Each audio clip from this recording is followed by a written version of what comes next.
All right, we're going through our favorite stories of the year, and one of mine is definitely the one about how Massachusetts is the only state in America that has a nunchuck ban in 2025 by Zack Huffman. Massachusetts only state where it's illegal to possess or buy nunchucks. You get up to 5 years in state prison for that, and until recently there were like 4 other states. New York's ban was struck down in 2018 by a federal court, and California, Arizona repealed their ban shortly thereafter, but Massachusetts, known for kind of sticking to it.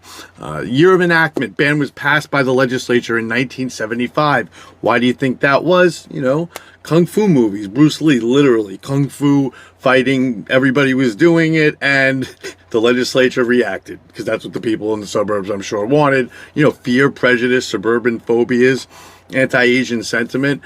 Police support. Boston police in 1975 claimed that nunchucks were commonly used in street crime. Unbelievable. Imagine, thank God we don't just quote cops in the media anymore without checking them.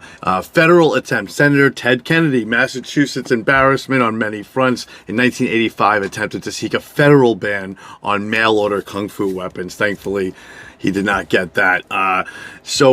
Basically there was a big case in the Commonwealth, though, in 2024, last year. So the Supreme Judicial Court ruled that the state's existing ban on switchblades is unconstitutional and violates the Second Amendment, all right? So that kind of sets a precedent, all right?